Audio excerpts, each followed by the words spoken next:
Hi കൂട്ടുകാരെ, എല്ലാവർക്കും നമസ്കാരം. എല്ലാവർക്കും എൻ്റെ പുതിയ വീഡിയോയിലേക്ക് സ്വാഗതം. ഇന്ന് ഞാൻ വന്നിട്ടുള്ളത് ഒരു അടിപൊളി മാങ്ങാക്കറി ആയിട്ടാട്ടോ. നല്ലൊരു സൂപ്പർ മാങ്ങാക്കറിയാണ്. അപ്പോൾ മാങ്ങാക്കറി വെക്കാനായിട്ട് ഞാനിവിടെ ഒരേ ഒരു മൂവാണ്ട മാങ്ങ എടുത്തിട്ടുണ്ട്. 2 സവാള നീളത്തിലരിഞ്ഞത്, ഒരു കഷ്ണം ഇഞ്ചി, പച്ചമുളക്, ചുവന്നുള്ളി, ഇത്രയും സാധനങ്ങൾ വേണം. കറിവേപ്പില വേണം. ഇതെല്ലാം കൂടി ഒരു പാത്രത്തിലിട്ട് കൊടുക്കുക. എന്നിട്ട് നമുക്ക് ആവശ്യത്തിന് ഉപ്പ്, ആവശ്യത്തിന് മഞ്ഞൾപ്പൊടി, ആവശ്യത്തിന് മുളക് പൊടി, ആവശ്യത്തിന് മല്ലിപ്പൊടി, പിന്നെ കുറച്ച് ചൊറുക്ക ഒരു സ്പൂണോളം ചൊറുക്ക. ഇത് നല്ല നമ്മൾ നാടൻ ചൊറുക്ക കേട്ടോ. ഒരു സ്പൂണ് ചൊറുക്ക, പിന്നെ കുറച്ച് വെളിച്ചെണ്ണ പാകത്തിന്. ഇനി ഇതെല്ലാം കൂടി നല്ല പോലെ തിരുമ്മി പിടിപ്പിക്കണം. നന്നായിട്ട് തിരുമ്മി കൊടുക്കണം. തിരുമ്മി സവാളയൊക്കെ ഇങ്ങനെ അലിഞ്ഞു പോണ രൂപത്തിലാക്കണം കേട്ടോ. നല്ല പോലെ തിരുമ്മിയെടുക്കാം. നല്ല തേങ്ങാപ്പാൽ ഒഴിച്ച് വെക്കുന്ന നല്ല അടിപൊളി മാങ്ങാക്കറി കേട്ടോ. അപ്പോൾ നമ്മൾ തേങ്ങ ഒരു നാളികേരം എടുത്ത് നല്ല പോലെ മിക്സിയിലിട്ട് അടിച്ച് അതിൻ്റെ 1/4 പാല് മാറ്റി എടുത്ത് വയ്ക്കുക. എന്നിട്ട് പിന്നെ ബാക്കിയുള്ള പീരെടുത്ത് വെള്ളമൊഴിച്ച് പാകത്തിന് ഇതുപോലെ തന്നെ നല്ലപോലെ അരിച്ച് എടുത്ത ആ പാലിലാണ് നമ്മൾ ഈ കറി വെക്കണത് കേട്ടോ. അപ്പോൾ ഞാനെടുത്തേക്കണ മാങ്ങ മൂവാണ്ടൻ മാങ്ങ ആയതുകൊണ്ട് ഞാൻ ഈ സവാളയുടെ ഒപ്പം മാങ്ങ ഇടുന്നില്ല.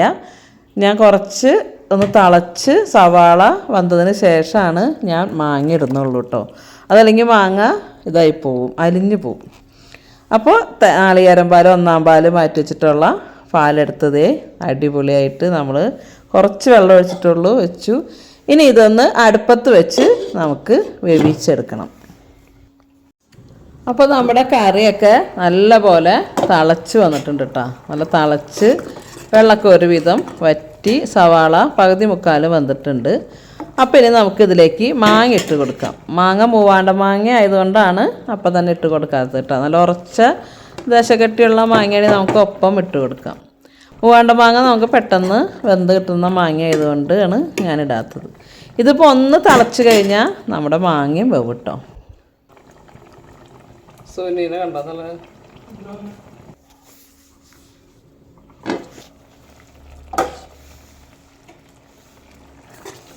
ഇപ്പോൾ ഇതേ നമ്മുടെ മാങ്ങയൊക്കെ വെന്തു, നമ്മുടെ വെള്ളമൊക്കെ അതേ വറ്റി. ഇനി നമുക്കിതിലേക്ക് 1/4 പാല് ഒഴിച്ച് കൊടുക്കാം. 1/4 പാല് ഒഴിച്ച് കൊടുത്തിട്ട് നല്ലൊരു വറവ് കൂടി നമുക്ക് കൊടുക്കാം.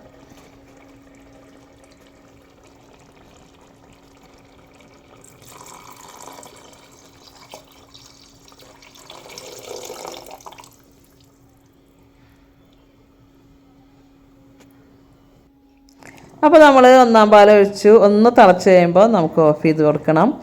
അപ്പോൾ നമുക്ക് വറവ് കൊടുക്കാനായിട്ട് ഞാനിവിടെ ഒരു കുഞ്ഞ് പാൻ അടുപ്പത്ത് വെച്ചിട്ടുണ്ട്. വറവ് കൊടുക്കാൻ ചുവന്നുള്ളിയും കറിവേപ്പിലയും ഇതിട്ടിട്ടാണ് നമ്മൾ വറവ് കൊടുക്കുന്നത് കേട്ടോ. അപ്പോൾ നമുക്ക് നല്ലൊരു വറവ് കൊടുക്കാം. അപ്പോൾ ഇതേ പാനിൽ വെളിച്ചെണ്ണ നല്ലപോലെ തിളച്ചു. ചുവന്നുള്ളി വട്ടത്തിൽ അരിഞ്ഞത് ഇട്ട് കൊടുത്തു. അത് നല്ല ചുമക്ക മൂത്ത് വരുമ്പോൾ നമുക്ക് കുറച്ച് വേപ്പിലയും ഉണക്കമുളകും കൂടി ഇട്ട് കൊടുക്കണം. നല്ല പോലെ പുളിയുറുമ്പ് നിറത്തിൽ ഇങ്ങനെ ഉള്ളി മുരിഞ്ഞ് വരണം കേട്ടോ. അപ്പോഴാണ് കറിക്ക് നല്ലൊരു മണം ഉണ്ടാവുക. അപ്പോൾ അത് നല്ല പോലെ മൂത്തു. നമ്മളിതേ കറിയിൽ ഒഴിച്ച് കൊടുത്തു. നല്ല സൂപ്പർ മാങ്ങാക്കറി റെഡി ആയിട്ടാ. ഇത് കൂട്ടി ചോറുണ്ണാനുണ്ടല്ലോ ഒരു പ്രത്യേക രുചിയാണ്. പക്ഷേ ഇതിങ്ങനെ എടുത്ത് വെക്കണം. നമ്മൾ വെച്ച അപ്പം തന്നെ കൂട്ടരുത്. ഇപ്പം നാളത്തേക്കാണെങ്കിൽ ഇന്ന് നമ്മൾ ഉണ്ടാക്കി ചൂടാറി കഴിയുമ്പോൾ നല്ല വൃത്തിയായിട്ട് മൂടി വെച്ചിട്ട് നാളെ ഉപയോഗിക്കാം. നല്ല സൂപ്പർ ടേസ്റ്റാന്ന് പറഞ്ഞാൽ സൂപ്പർ ടേസ്റ്റാണ്. അപ്പോൾ കൂട്ടുകാരെ എല്ലാവരും ഇതൊന്ന് ഉണ്ടാക്കി നോക്കണം കേട്ടോ.